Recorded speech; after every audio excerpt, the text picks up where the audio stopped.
Oi, gente. Estou muito feliz de começar esse projeto novo, né? Para falar sobre imunidade, o meu podcast Pode Ficar Imune. A ideia, como que é, né? É falar de imunidade, imunologia, alergia, para qualquer pessoa que queira, se interesse, tenha dúvidas, e deixar no canal do YouTube, no meu canal, essas gravações aqui, né, essas conversas que eu vou ter, para que a pessoa possa voltar ali, saber onde encontrar aquele tema que ela está interessada, porque eu acho que no Instagram a gente dá muita dica, né, no Facebook, mas fica meio jogado, a pessoa não sabe onde procurar. Então eu acho que aqui no canal a gente vai conseguir organizar isso melhor. Então assim, eu queria me apresentar, né?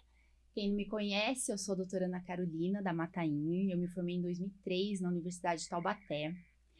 E daí, desde então, eu fiz pediatria, 2 anos aqui no hospital mesmo, em Taubaté. Depois eu fui para a Universidade de a Unifesp, né? Que é a Escola Paulista de Medicina, fazer alergia, imunologia. E depois eu voltei para cá, trabalhei um tempo em Campos do Jordão, trabalho ainda no hospital universitário, mais de 15 anos. Onde eu faço ambulatório, atendo os pacientes que estão internados, né? E também trabalho na prefeitura e tenho a minha clínica, que agora cresceu, virou um instituto, a gente chama de Instituto Imunivale. E eu gosto muito de ensinar, de falar, eu sou boa nisso, né? Eu gosto de papear sobre a minha área, tirar dúvidas. E eu converso muito com os pacientes, com os pais de pacientes, com os alunos, né? Agora a gente montou a Liga de Alergia e Imunologia também, então a gente vai fazer bastante trabalho aqui na nossa região, trabalho comunitário, pesquisa científica também. E eu estou muito feliz de montar esse trabalho todo aqui e começar hoje essa inovação, né? Com essa equipe ótima que eu tenho. E eu não podia escolher outra pessoa para participar desse primeiro episódio, que não fosse minha amiga, que trabalhasse comigo há muito tempo, né? Que eu confio no trabalho. Então eu chamei a Aline, que é uma nutricionista maravilhosa, que me ajuda há muito tempo na prefeitura, com paciente do SUS, paciente no consultório. A gente trabalha há muito tempo falando de alergia alimentar. Então, eu acho que é um tema muito importante que a gente vai falar hoje sobre alergia alimentar nas crianças, tirar as dúvidas, falar das dúvidas, né, Aline, que a gente encontra no dia a dia, que as mães sempre perguntam pra gente. E eu queria que você se apresentasse um pouquinho. Como a Carol já disse, né, nós somos amigas há muito tempo, então para mim é uma honra ser a primeira convidada do programa, que vai ser sucesso com certeza.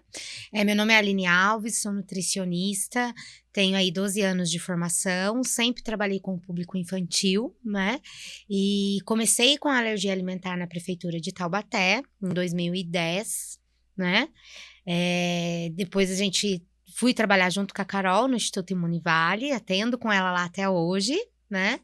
Trabalho muito com as crianças atípicas, então cadeirantes, autistas, síndrome de Down e com seletividade e recusa alimentar. E por que tudo isso, Aline? Porque quando a gente foi começar a trabalhar e a atender as crianças com alergia alimentar, a gente viu que esse público se mistura muito, né? Tanto pela neofobia alimentar, que é aquela criança que tem medo de comer as coisas novas e acaba sendo seletiva. Então, a gente acabou englobando esses temas e vamos conversar hoje, tirar bastante dúvida das mães.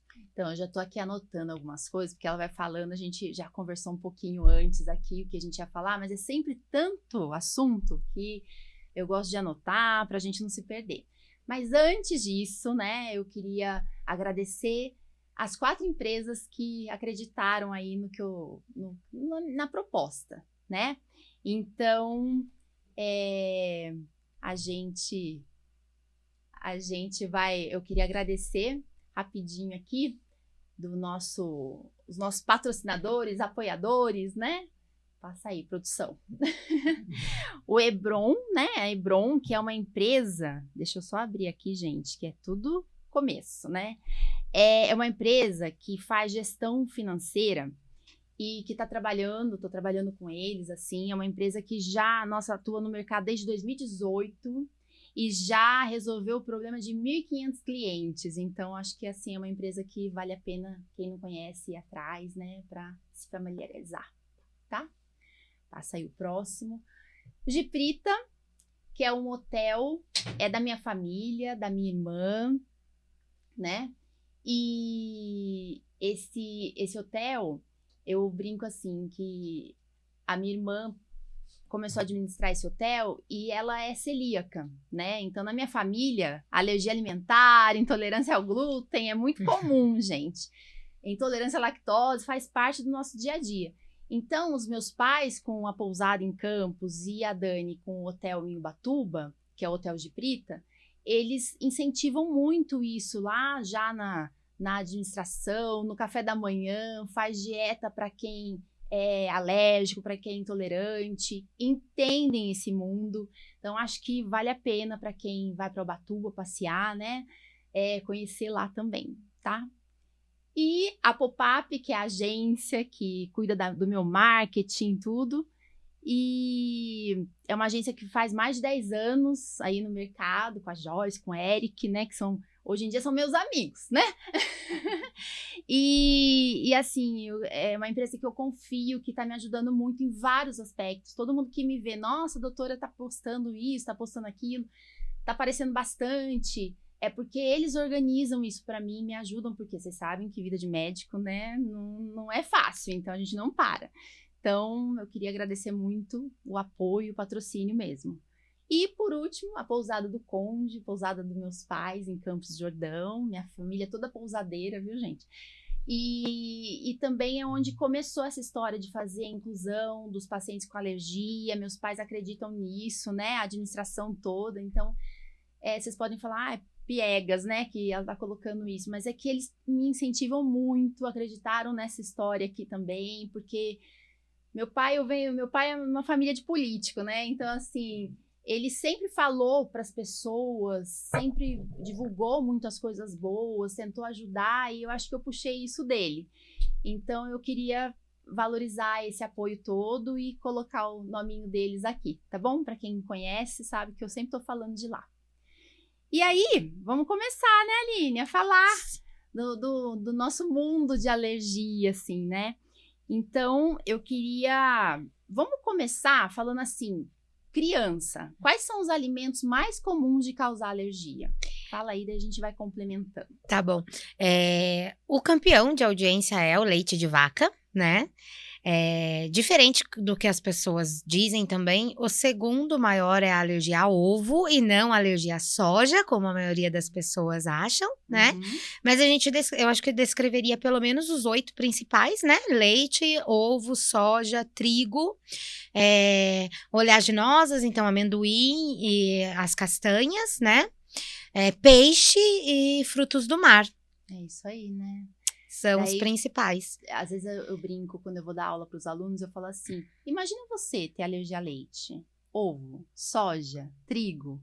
A gente acha que é fácil. É só né? tirar. É só tirar. Só não comer leite, daí não nada que tenha leite. Bate o desespero na pessoa, fala, meu Deus, o que eu vou fazer, né? Tipo, a mãe tem aquela insight, ela fala assim, meu Deus, mas e a festa de 1 ano? Como que vai ser o lanche na escola?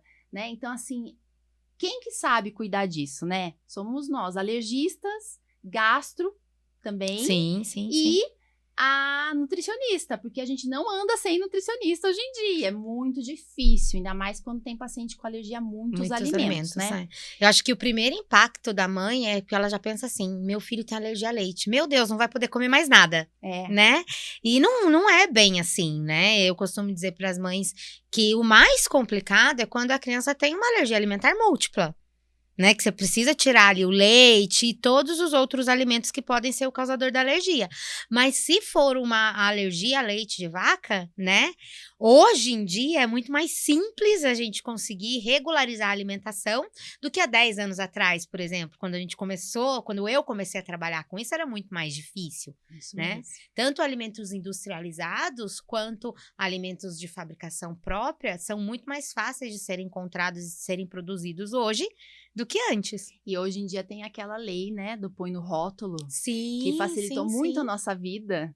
E que, por incrível que pareça, em países fora daqui, né? Não Tipo, existe, outro né? país, tipo, na Europa, Estados Unidos, não tem isso, gente. A gente reclama do Brasil, mas a gente conseguiu essa mudança, né? Foi uma luta, né? Lembra? A gente fez campanha, todo mundo, né? Pra Os quem não sabe, essa alergistas, lei põe no mães. rótulo, foi a lei que regulamentou a rotulação dos produtos alergênicos nas embalagens. Então, hoje, quando você pega qualquer embalagem, você vai ler lá, alérgicos, contém leite de vaca, alérgicos, contém soja, contém glúten. Foi só depois dessa lei do põe no rótulo que veio os outros alergênios. Antes rotulava somente a questão do glúten, né? Por conta da doença celíaca. E assim, eu acho que é importante, já que a gente tá falando disso, a gente falar do que contém, né?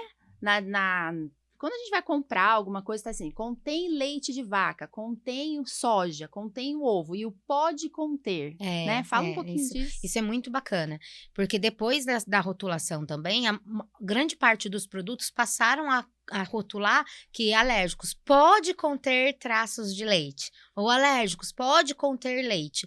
Isso não significa necessariamente que tenha leite na composição.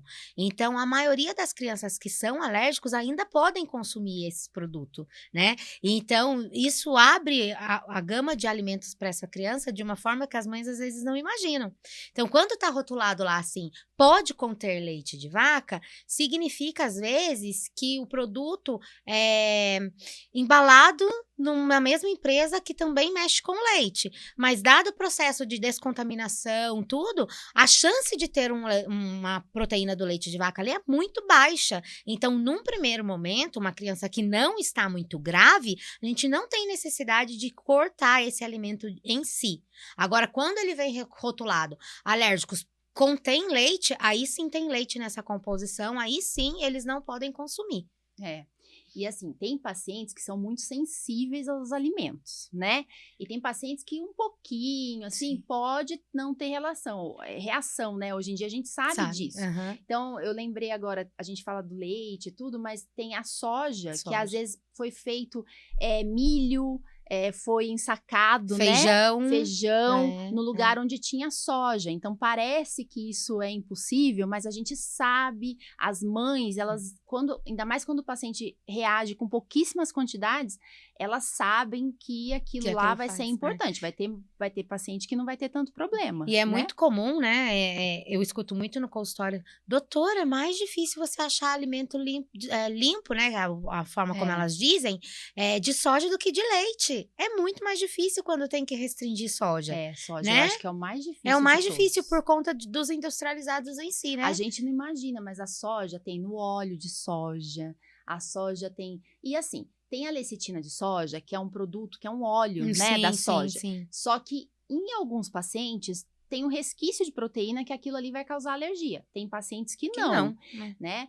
Então, assim, mas se a gente for pensar onde que a gente come soja, se você parar pra pensar, mas eu não como soja. A gente come com óleo de soja, que é óleo de cozinha, principalmente quando a gente come fora de casa, né? E a gente também come produtos que tem lecitina de soja, que tá lá no escritinho lá. A maioria das coisas que são abertas de embalagem, doutora, tem soja na composição, seja em forma de lecitina de soja ou de óleo de soja, né? Então, eu sempre brinco com as mães, na dúvida, vai no mercado. Aquilo que é natural, aquilo que a terra nos dá, é mais fácil não conter. né? Tirando, lógico, o feijão, que aí a contaminação do feijão é muito por plantio, né? Porque eles usam a mesma terra para plantar feijão e soja, por isso que Olha pode que ter a mesma interessante. contaminação. E o milho por conta de ser transgênico, né? Então, mas como a gente já disse, 5% da população vai ter reação a esse tipo de contaminação, não são todos. E aí a gente vai trabalhando com a clínica do paciente, aquele que é mais grave, a gente tem mais cuidado. E isso é comum na nossa área, né? Cada pessoa tem que ser tratada de uma forma diferente. Gente, eu me divirto e adoro a Aline, porque eu sempre aprendo alguma coisa com ela. Não é mentira. Você sabe que eu falo isso. Porque ela me fala ajuda a isso dar sempre. aula na faculdade também. Ela dá uma aula super legal de probiótica. A gente podia marcar um dia de falar disso também. Mas assim, por que é importante? Porque, eu gosto muito de mostrar isso também na faculdade, que eu sou médica, mas a nutricionista, gente, às vezes ela estudou 5 anos no mínimo. A Aline estuda até hoje, né? Mas assim, ela não para, ela tá sempre com curso online que ela tá pagando, sempre. Mas assim, é impressionante os mínimos detalhes que você sabe, que, né, eu vejo as outras nutri também, infantis, assim, que é muito diferente o tratamento que eu vejo os pacientes que passam com nutricionista materno-infantil, como a Aline que ela fez especialização nisso, das nutricionistas em geral, porque é igual médico clínico geral. Sim. Hoje em dia. A gente não dá para passar com uma pessoa que estudou geral, né? É muito específico. E assim, a nutricionista materno-infantil, o que eu vejo, você acaba fazendo uma dieta baseada no que o pacientinho, que é uma criança, né? Às vezes a mãe também, né? Mas a criança aceita, não é aquela receita de bolo lá que as nutricionistas entregam, tipo, para todo mundo igual. Não, tem que pensar o que o seu filho aceita também, né? Que você falou da neofobia, e a gente vê muito paciente que às vezes é alérgico a muito alimento, que ele tem tanto medo que a mãe, o pai, às vezes passam muito medo, a criança percebe. E daí, às vezes, ela fica com medo de comer alguma coisa nova. Né? De colocar alimentos e passar mal, igual ela teve a outra reação. A gente vê muito isso.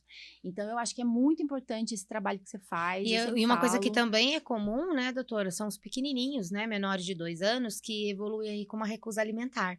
E aí começa, ai, mas porque tá ruim pra comer, não quer comer mais nada, comia e não quer comer. E uma das principais coisas que eu sempre falo pros pais é que a gente precisa investigar se tem uma alergia alimentar envolvida. Porque às vezes ele é muito pequenininho, não sabe falar o sintoma que ele tá sentindo. Não sabe falar se tá com dor abdominal, se tá com dor no estômago, se aquilo causa náusea. Isso. E aí, o que ele prefere fazer? Refluxo, azia, exato, um refluxo oculto, né? Então, a criança prefere deixar de comer do que comer e passar mal. Então, uma das primeiras coisas que eu peço para descartar é se tem alguma alergia alimentar envolvida, principalmente se for pequenininho. Importante, né? A gente vê bastante isso, né? A gente vai pensando aqui em vários pacientes que a gente já passou com a gente, né? Sim. E tudo isso. Mas assim, pra gente se organizar, acho que a gente já falou dos alimentos mais comuns, né? Eu acho que é legal, para quem tá começando aqui, a gente pensar e organizar assim. Qual é a diferença entre alergia à proteína do leite de vaca e intolerância à lactose? Que, nossa, eu acho que essa pergunta que não quer calar. Todo mundo que começa, a gente tem que entender isso, né? A gente tem que explicar de novo. Eu lá no consultório até tenho uns papeizinhos, eu desenho tudo, porque nas minhas orientações eu mando a diferença de um para outro, porque a maioria confunde, né? Confunde. E assim, às vezes, você entendeu, mas você passou na consulta, você vai chegar na sua casa, vai falar para sua mãe, para babá. Ela não vai entender. É difícil, gente. É difícil mesmo. Então, assim, eu acho que para conseguir entender, eu mexo muito a minha mão, assim, então tomara que pegue aí. O leite de vaca, ele tem proteína e ele tem a lactose, que é o açúcar. Quando a gente tem problema com a lactose, que é o açúcar, a pessoa vai ter problema o quê? Intestinal. Então, ela vai ter diarreia, vômito, gases, distensão, a barriga fica distendida, a criança pode ter isso. Isso é intolerância à lactose. O que você faz? Você tira a lactose, melhora, e se for criança, a gente sempre tem que pensar em alguma coisa a mais, porque intolerância à lactose em criança, geralmente é secundária a alguma outra coisa. Teve vírus, teve verme, teve alergia alimentar, doença celíaca, sabe? Intolerância à lactose em criança, opa, né? Adulto já pode ter mais. E na criança que tem alergia à proteína do leite de vaca, né? O que é o problema? É a proteína do leite, não é a lactose. Então, não adianta você dar um leite sem lactose para essa Ou pessoa. produto zero lactose, que hoje em dia tem muito, né? Isso. Leite, iogurte, biscoito, zero lactose. Não vai resolver o problema. Pelo amor de Deus, tá? E eu vejo chegar comigo assim, otorrino que mandou tirar o leite, daí a pessoa foi lá, daí eu falo, tá, mandou tirar o leite, você comprou o quê? Leite sem lactose. Ah, porque eu já estou fazendo a dieta sem lactose. Isso não é para alergia à proteína, entendido? Então, quem tem dúvida, gente, vai ter uma aulinha aí que eu vou deixar também no canal, explicando tudo isso, tá?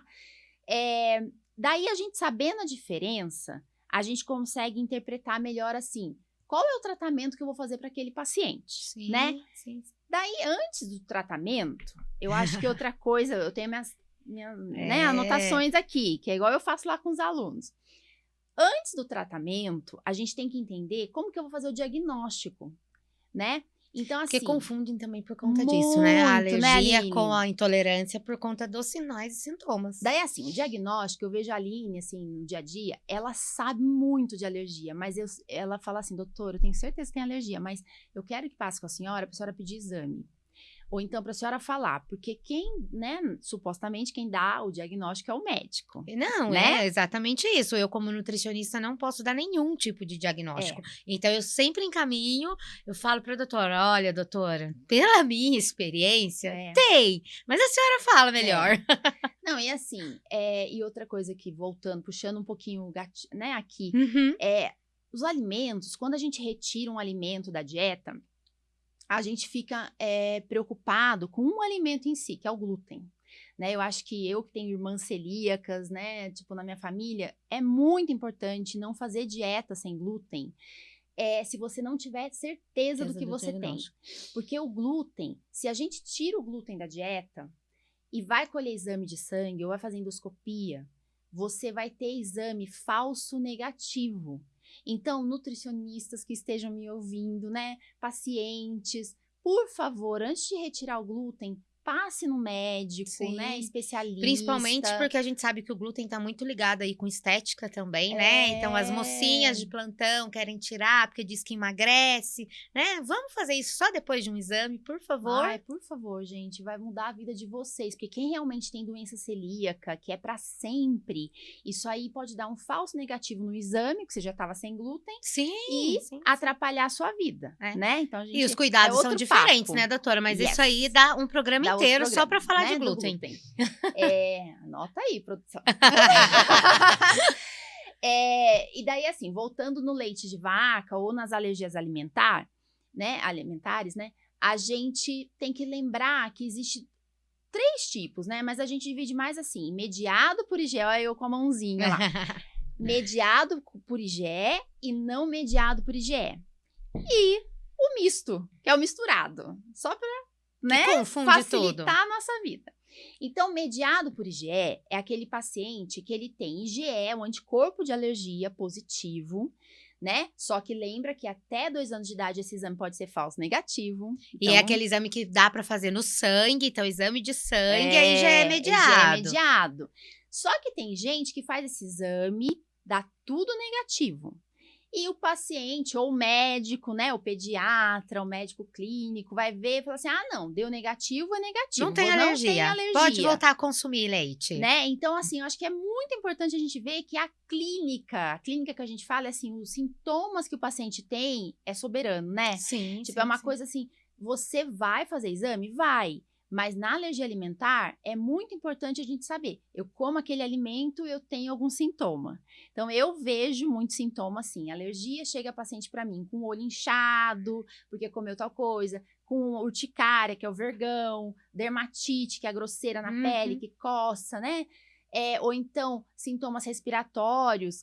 Tipo, muita tosse, muito catarro, tudo. Apesar que sintoma respiratório sozinho, a gente não pensa tanto em alergia alimentar, tá? Tem que ter coisa a mais. E sintoma gastrointestinal, que é o diarreia com sangue, muco nas fezes, né? Que é isso que a gente vê. E a gente vê que tem um monte de exame que pode até pedir, mas que atrapalha. Então, assim, eu acho que é importante a gente diferenciar isso. Mediado por IgE, que é aquele que tem risco de dar anafilaxia, né? Que é a crise grave quando vai ingerir. E o não mediado por IgE, que é o que não aparece no exame de sangue. E aí é onde as pessoas podem confundir com intolerância à lactose, né? Yes. Porque os sinais e sintomas são bem parecidos. Então, é comum aparecer no consultório o paciente que fala que é intolerante à lactose, e aí no meio da história clínica você fala, opa, não é só uma intolerância, né? E aí eu acho que daí vem o principal confusão de casos, porque a alergia alimentar também pode ter sintoma gástrico, né? E a intolerância à lactose só tem sintoma gástrico. Então, isso que acho que é o principal que a gente tem que entender da diferença de um para o outro. Eu acho que é isso. E lembrar que existe hoje em dia uma doença que está no meio do caminho, que é a esofagite eosinofílica. Exatamente. Que assim, é um alerta, porque muito médico nunca ouviu falar, né? Daí vai fazer endoscopia, até em adulto isso acontece, faz endoscopia, não pede biópsia de esôfago, e daí não faz o diagnóstico. E aí o paciente ele sente que para o alimento aqui no esôfago, no pescoço, né? Cada um vai falar de um jeitinho. Criança também pode ter, né? É importante dizer isso. Tem paciente em comum, né? Que tem. É uma doença chatíssima de tratar, porque às vezes a gente não consegue determinar exatamente qual alimento, então a gente tem que retirar alguns alimentos, fazer medicação, né? Tem todo uma equipe multiprofissional, né, que a gente faz, passa na gastro, na nutri, na alergista, é assim mesmo, aqui funciona super bem isso. E assim, e daí? Qual exame, né, Aline? Porque às vezes você sabe que você trabalha muito comigo, mas qual exame que a gente pode pedir, né? Então, eu acho que a gente tem que lembrar, existe o IgE mediado? Existe, a gente vai pedir o IgE, que antigamente a gente chamava de RAST, né, mas hoje em dia é o Imunocap ou o IgE específico. Para os alimentos, existe o teste do braço, que é o teste cutâneo, o prick test, que faz em 20 minutinhos, rapidinho. E existe um teste que é o teste contato, que em alguns casos a gente faz, quando é paciente que a gente não está conseguindo determinar muito bem. Sim. Qual que é a sua experiência, assim? Tipo, você vê eu fazendo aqui na clínica, né? Eu acho que quando a gente estava fazendo o script, foi uma das coisas que eu falei, né? Carol, fala da diferença dos exames, porque as pessoas não sabem dessa diferença, né? Então, o que eu vejo hoje? Que o teste de IgE, muitas vezes, não faz o diagnóstico da alergia alimentar corretamente, porque as pessoas se limitam muito a pensar, deu negativo, não tem alergia. Né? E aí, quando a gente parte, às vezes, para um prick test ou para um patch test das costas, a gente vê que a alergia pode surgir ali porque não é de resposta imediata. Então, ela demora um pouquinho mais para aparecer. E aí, geralmente, são aqueles pacientes que não empipocam, que não incham, né? E porque as pessoas, às vezes, têm que não é imediato, né? Exatamente. Tipo, tomou leite, tem já essa inchou. noção de que a alergia alimentar é só aquela que causa na hora, né? E a maioria dos casos, pelo menos que chega até mim, que eu trabalho, não são esses tipos de casos. São os casos que aparecem de forma mais oculta. E aí a gente precisa prestar mais atenção. Agora eu vou dar um exemplo, que eu vim aqui um caso. A gente tem vários casos em comuns, assim, mas eu lembrei de uma menina que passou com a gente e os pais eram separados, né? Sim. E ela não tinha muito exame positivo de sangue, lembra? Lembro. E daí a gente fez o teste contato, foi bem tumultuado, porque, né, foi difícil fazer, porque é um adesivão que você põe nas costas, chato. Não é confortável para criança, né, não, doutora? Não. Né? E daí, nesse teste, mostrou positivo para alguns alimentos. E daí foi quando o pai e a avó, né, a paterna, a avó da parte do pai, falou, nossa, porque assim, o que acontecia? Na história, eles falavam que a mãe era exagerada. Então, a criança passava o final de semana na casa do pai, ele dava as coisas, na hora não aparecia nada de sintoma. A criança não passava mal. Entendeu? Só que daí depois a criança voltava na segunda-feira com diarreia, com a barriga distendida. Não queria comer. À escola, né? Você lembra desse caso aí, né? Uhum. E... por que eu tô falando isso? Porque às vezes alguém tá ouvindo aqui, vai se identificar, vai falar assim, nossa, bem que eu falei, porque é muito isso, a gente vê muito isso no dia a dia, gente. Então, assim, hoje em dia é muita realidade isso, dos pais separados, né, das famílias, assim, brigando, e a gente esquece que o bem principal ali, o maior é a criança. Né? Se a criança tá se queixando, né? Se tá aparecendo, né? Tipo, monta um grupo do WhatsApp, fala só da criança, entendeu? Não fica brigando, né? Porque senão a gente vai esquecer do que. Mas eu acho que uma coisa importante também de se falar nisso, né, Carol? Eu ensino muito isso pros estudantes que já passaram, né? Os estagiários que eu tive, e pras nutris novas que eu converso. Escutem a mãe. né? Eu também falo Se a isso. mãe tá com essa queixa, porque muitas das vezes a mãe chega até a gente já cansada. Olha, É. já falei com um, já falei com outro, ninguém acredita em mim, todo mundo acha que eu sou louca. Gente, para e escuta essa mãe, sabe? Porque a mãe não quer que o filho fique doente, não quer que o filho tenha sintomas. Se ela tá se queixando ali, se ela tá dizendo o que a criança sente, escuta. E lá dentro da sua experiência, do que você sabe, o que essa mãe pode tá com razão ou pode não estar com a razão? Vamos ouvir. Que 80%, 90% dos casos, você vai achar o motivo dessa queixa. Eu acho que é por isso que a gente tem bastante paciente que segue a gente, que gosta da gente, que encaminha, porque assim, a gente ouve muito, né? A gente tem isso. Aqui em Taubaté, a gente tem um grupo de mães, Sim, assim, né? Que são os pequenos alérgicos do Vale, que parece que não, mas a gente é muito tocado por essa situação, por esse grupo, né? Porque são Sim. mães, assim, que tinham pacientes com muitas alergias e elas foram trocando experiências, né? Trocando receitas, uma ajudando a outra. E eu acho que a gente tem que incentivar esses grupos. Eu acho que Sim. ainda mais a gente podendo estar junto com o grupo, porque daí não tem tanto erro ali no diagnóstico, né? Eu acho que quem tá ouvindo aí vale a pena, sabe? Seguir algum grupo, trocar experiência com mãe que já passou por isso, né? A gente tem que levar em consideração essa experiência. Outra coisa que é bacana também, né, a gente falar, que no começo do podcast a gente falou dos 8 principais alimentos que causam alergia. Não significa que são os únicos, Não. né? Pelo contrário, cada vez que a gente trabalha mais com isso, a gente vê mais alimentos causadores de alergia. Mesmo que não estejam descritos na literatura ou que não se ouçam falar, se a criança come batata e relata que passou mal na batata, ela pode sim ter uma alergia à batata, né? Nós temos pacientes com alergia a inhame, alergia à uva, alergia a abacaxi. Não é verdade? Banana, Exatamente. laranja. Então, Raro. a maioria dos alimentos. Porque a alergia é dada pela proteína. E todos os alimentos têm proteína. Até o alface tem proteína, gente. Então, a gente tem que considerar isso, né? Arroz, né? A gente tem paciente com alergia a arroz, carne de frango, carne de vaca. Eu falo para os alunos assim, fala um alimento aí.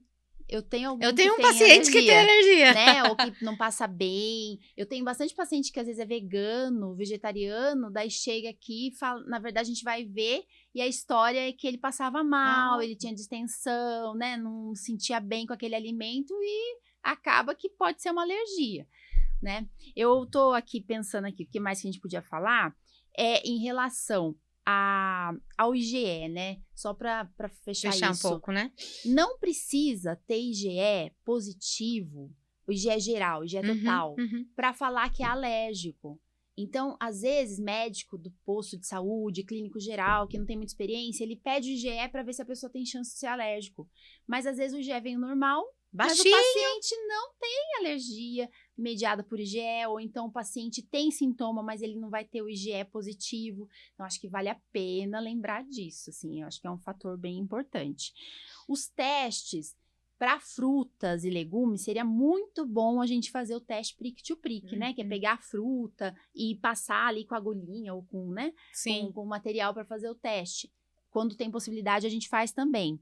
E em relação a alguns alimentos, tem alimentos no Brasil, no mundo, que nunca fizeram exame de sangue para a gente poder achar no laboratório. Então, por exemplo, mandioca, inhame, né? São alimentos que são muito do país de terceiro mundo, não existe exame de sangue, mas o paciente conta, a gente tem que fazer ou prick-to-prick, que é o teste com o próprio alimento, ou a gente fazer teste de contato, quando é o caso, ou a gente fazer uma coisa que é muito importante, que é o teste de exclusão, e depois de um período, alguns dias, a gente faz teste de provocação, oral. Isso é bem legal, né, a gente falar, porque o teste de provocação oral é o padrão ouro para diagnóstico de alergia alimentar. Então, não tem como a gente falar assim, doutora, como é que eu vou saber? Infelizmente, não tem outro jeito. Você tira, melhorou o sintoma, põe de novo, piorou. A gente sabe que né? E é complicado porque não melhora de uma hora para outra, né? Não. Então, eu acho que o principal problema do TPO em si, da paciência, é quando a gente vai falar de um bebê APLV, né? Porque a mãe vai começar com aquela dieta de exclusão e aleitamento materno. A PLV, Alergia à proteína do leite de vaca. E aí a mãe vai começar com aquela dieta de exclusão e ela tá ali com um bebê pequeno, sofrendo. O que ela espera dessa dieta de exclusão? Que em 2, 3 dias esse bebê esteja curado. E não é essa a realidade, né? O bebê pode parar de ter sintoma entre 10, 15, 20, 30, 60, 90 dias depois dessa dieta de exclusão. Então, eu acho que isso é muito importante, porque acaba tirando a força da amamentação o fato da criança não estar melhorando. Está melhorando, mas é uma melhora mais lenta. E aí, qual é o trabalho do nutricionista nisso? Mostrar para a mãe que a criança está melhorando. Qual é o trabalho do gastro, da alergia? Mostrar que está melhorando. Tá vendo que está diminuindo o muco? Mas ainda vai ter um pouco. De vez em quando vai sair um sanguinho? Vai sair, mas é sangue vivo, não é vivo. Então, encorajar a mãe ao aleitamento materno. Tá perdendo peso, tá ganhando peso. Às vezes não vai ganhar muito peso ainda, porque ainda tá com o intestino inflamado, né? A gente tem umas táticas que a gente usa para desinflamar, né? Que você faz bastante. Tentar probiótico mais adequado, não é qualquer probiótico, não pelo é, amor de Deus, né? Mas eu acho que isso é importante. Falando em mãe, assim, quando faz o diagnóstico de alergia do leite, uma das questões que vem muito, né? Quando que a mãe tem que parar de comer, né? A mãe tá amamentando. Sim. E daí ela tem que parar de comer o leite de vaca, né? Alimentos com leite de vaca. Quando que ela precisa, né? Então, a gente vê muito isso, né? Paciente que fala, meu Deus, e agora? Eu vou definhar, né? A mulher vai definhar e realmente emagrece, porque fica difícil a dieta. Então, precisa da ajuda do nutricionista. Eu falo sempre que já é uma fase que a mulher perde peso. Porque a demanda de produção de leite materno e do lactente em si, o puerpério, já faz com que ela precise de mais calorias do que a gestante, né? No seu ato normal. Então, perder peso ali é consequência. E aí, você pega uma mulher no estresse do puerpério, né? Cuidando ali de muitas vezes é o primeiro filho. Então, você aprende a ser mãe ali. Nós que já somos mães, a gente sabe disso, né? E aí, não come direito, come a hora que der, quando dá, o que tem, né? E aí se vê numa dieta de exclusão. Só que só exclui, né? Chega, doutora, eu emagreci 8 quilos porque eu não tô comendo mais nada, eu não posso comer mais nada. Como assim? Ah, porque o pediatra falou que pode ter alergia à proteína do leite. Mas tudo bem, você pode comer legumes, verdura, fruta, carne. Ai, não, doutora, mas não dá tempo de fazer. E aí, quando chega no consultório, já chega num grau de desespero muito grande, sem necessidade. Por quê? Porque se fosse bem orientada logo do começo, é sofrido? Mas hoje em dia não tem metade do sofrimento que a gente teria se não tivesse uma rede de apoio assim, sabe? Então, eu acho que isso é muito importante. Não retire por conta própria, não pesquise internet, não faça o que der na telha. E muitas pessoas que estão do lado querem te ajudar, mas nem sempre vão te ajudar com bons conselhos. Então, cuidado com aquilo que a gente ouve também. Tem que tomar cuidado, muito cuidado, né? Quando passa comigo, geralmente eu falo assim, ó, vamos fazer o seguinte, a gente retira por uns dias da sua dieta, depois volta na sua dieta pra mãe. Porque a mãe é ela que vai sofrer mais com essa história de restrição. Depois a gente pensa na criança. A criança tá aceitando leite materno. Vai continuar mamando do mesmo jeito. Ela nem sabe qual é o sabor de outra coisa. Não precisa fornecer. Eu já tive paciente, mãe, né, que chegou chorando porque era o terceiro filho que era alérgico a leite e a mãe não aguentava mais porque o pai não deixava de comprar pizza, sabe? Então, assim, sacanagem com a mãe, né? Tipo, se ela tem alergia, né? Pô, não come na frente da mãe, né? A mãe também sofria. E assim, não é todo paciente que tem alergia à proteína do leite de vaca que a mãe vai ter que fazer restrição. Sim. Né? Então, tem pacientes que às vezes a mãe tá amamentando, tá bonitinho. Quando ela vai trabalhar, né? Tem que dar fórmula, porque essa é a nossa vida, né? De mulheres que trabalham. Ela começa a dar fórmula, o que vai acontecer? A criança começa a ter sintoma. Então, provavelmente, o que a mãe ingeria e passava pelo leite materno não dava problema. Sim. Agora, se a criança só na amamentação e já tá tendo sintoma, daí a gente tem que rever quando vai pôr alguma fórmula no lugar. E bebê em aleitamento materno exclusivo, né? Aí que pior ainda de diagnóstico, porque não tem outra forma a não ser o teste de provocação Não, oral. é a mãe. E aí a gente usa a mãe, não Isso. tem como. Tem que fazer dieta de exclusão, tem que esperar melhorar e tem que introduzir de novo.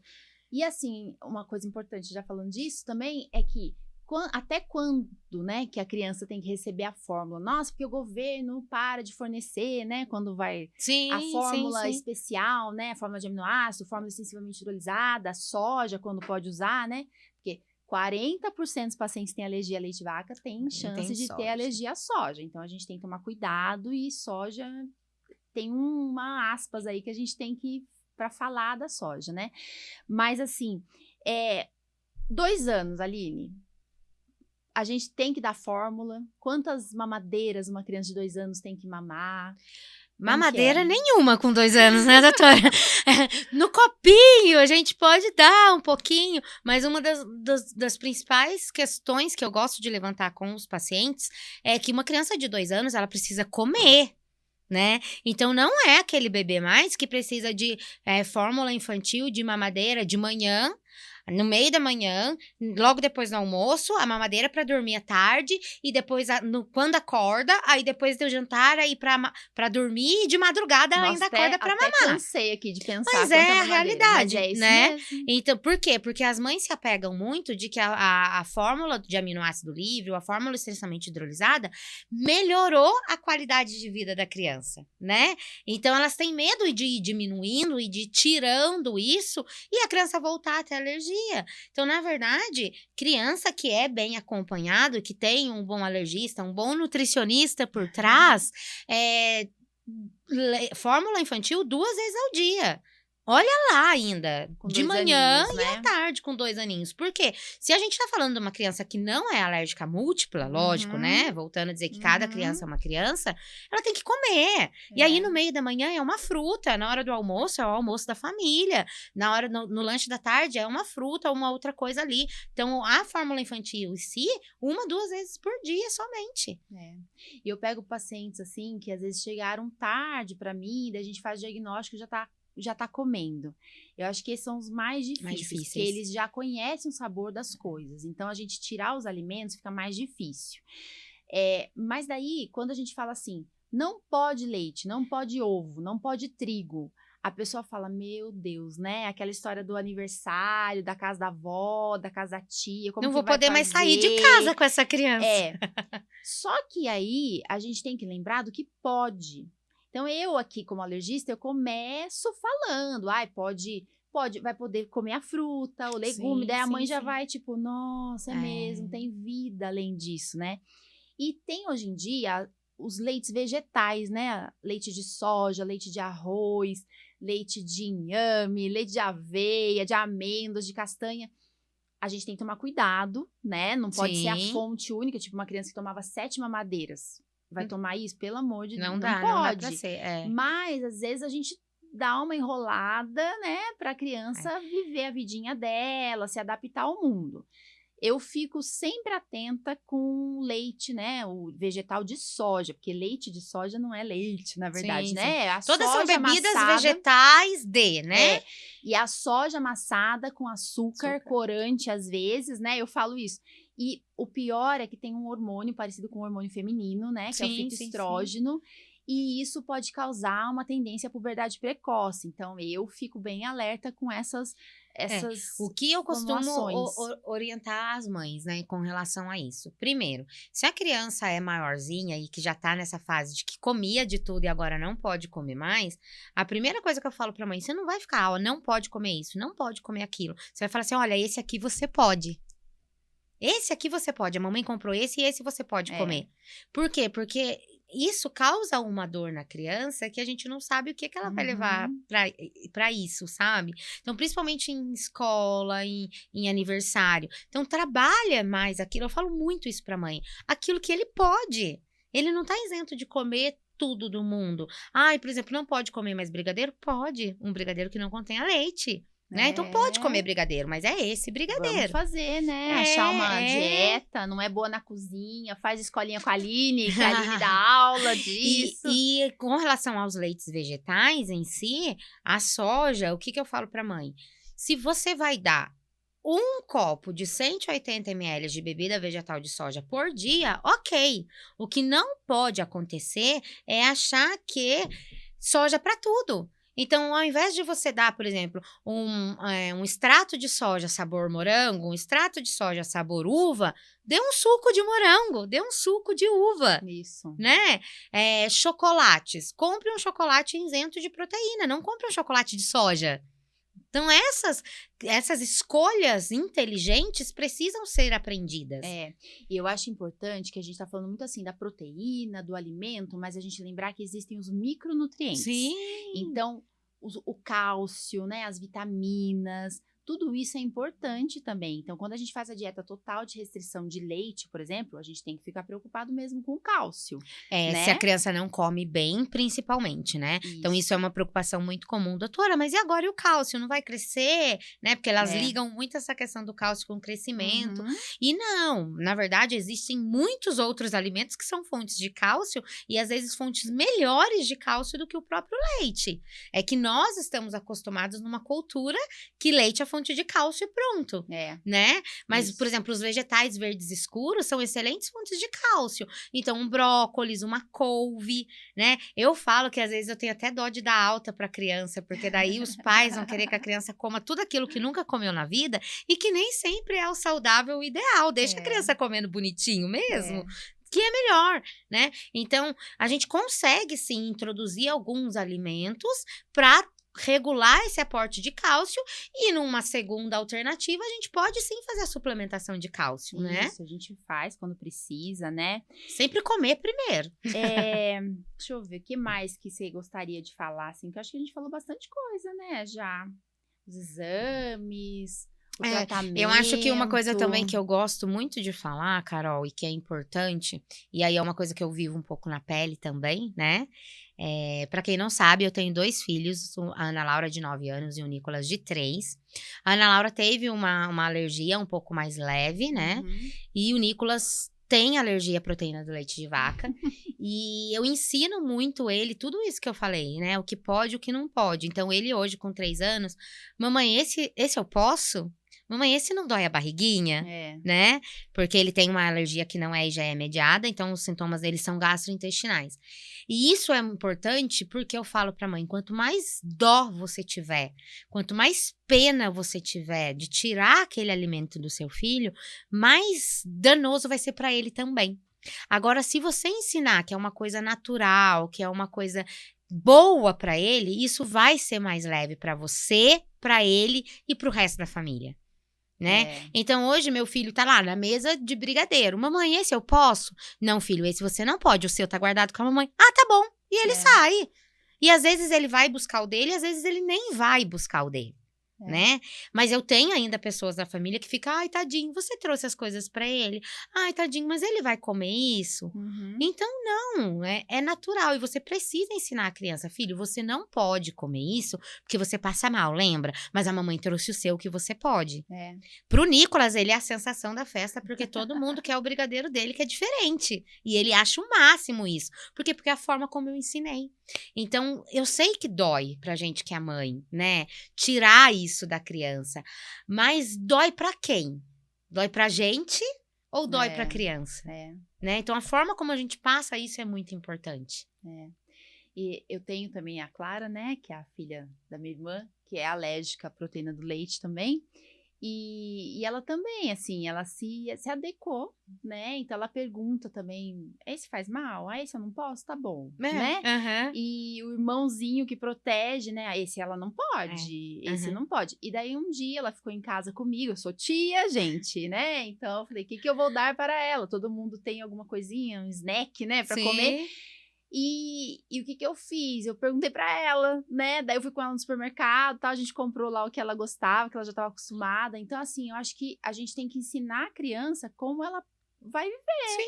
Não tem que deixar de ir pra festa, não tem que deixar de brincar, né? Vai pro aniversário, sabe que não vai poder comer as coisas? Ou leva, né? Ou então já prepara ele já come em casa e vai só Sim, brincar. sim. E hoje em dia a gente consegue achar muitos lugares que vendem, né, salgadinho, Muito. bolo confeitado. Nossa, tem pacientes que fazem smash the cake É. com bolo sem proteína do leite. E lindo do mesmo jeito, né? Então a gente consegue adequar isso.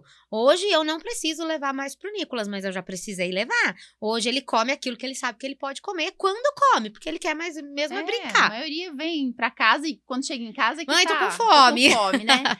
Então, assim, eu acho que essa ideia, né? A gente tem que lembrar também da cura, né? Que todo mundo Sim. pergunta assim, quando que vai curar? É pra sempre, né? Acho que é a angústia de várias famílias, assim.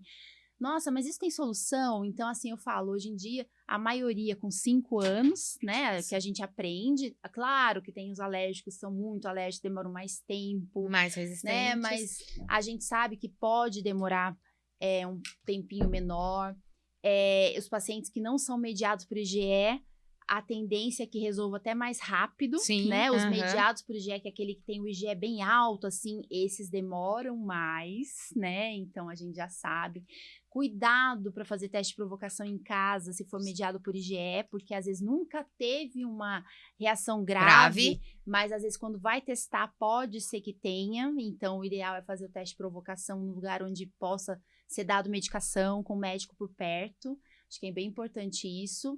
Nutricionistas nunca orientem introdução alimentar sem autorização do médico ou sem um médico parceiro junto, tá? Isso é muito importante. Mesmo que a mãe fale, já teve escape, já comeu alguma vez, tudo bem, mas vamos falar com o médico? Isso é muito importante. Acho que é bem importante mesmo. É um trabalho em conjunto, né? Sim. Igual a gente faz, né? Ai. Há muitos anos. E eu queria agradecer muito, né, Aline? Obrigada por aceitar essa loucurinha. Mas eu acho que é Né? importante, né, Carol? Quanto mais informação a gente puder disseminar para as mães, né, e para as crianças que estão aí passando por isso, porque a gente sabe que a alergia alimentar é uma coisa que cresceu muito. 6%, né, das crianças têm alergia alimentar hoje em dia. Adulto 3%. Coisa que não acreditava antes, né? Adulto não tinha alergia alimentar, né? Então a gente vai ter, começa às vezes a vida sendo alérgico a alimento, daí vai passar a vida depois sendo alérgico a poeira, a ácaro, essas coisas vai mudando, chama marcha tópica, isso é conhecido. Então a gente tem que saber, né? Se a gente tem alguém na família que tem alergia, a gente tem que se inteirar desse assunto, né? Sim. Aumentam as chances da criança a ser alérgica se os pais são alérgicos, isso é muito importante. Isso é muito importante, né? Não ter aleitamento materno, né? Ter parto cesárea, porque as pessoas perguntam, né? Por que será que aumentou a alergia? tanto? Né? Então tem motivos, a gente fazer cesárea, a gente não amamentar exclusivo, gente, sim. não dar nem uma mamadeirinha, né? Eu acho que já ficou, a gente já falou disso, mas para ficar mais claro ainda, né, a alergia alimentar não é contraindicativo de amamentação. Não, pelo contrário, tá? Então tem vários estudos que mostram que a criança que é amamentada desenvolve uma tolerância alimentar antes do que a criança que recebe fórmula, mesmo sendo uma fórmula de aminoácido. Isso. Não adianta evitar alimentos durante a gestação, porque também vai ser não alérgico. tem estudo que comprove que diminui a chance da criança desenvolver alergia alimentar. Não, né? E quando você tá amamentando também, você evitar alimentos não adianta, né? E assim, hoje em dia tem essa nova técnica, né? BR, como que é o nome? BLW? BLW, né? Que é de introduzir tudo ao mesmo tempo, a criança se lambecar. Para os alérgicos, a gente tem um pezinho atrás, porque a gente pode fazer isso, mas se o paciente já tiver alergia, você tem que tomar um cuidado quando você for introduzir um alimento, porque às vezes só contato com alguma fruta pode dar alergia. E se ainda não tiver controlado, né, Carol? Precisa realmente de um cuidado especial. Cuidadinho aí. Sim. Eu acho que é isso, né? A prevenção, que a gente fala bastante.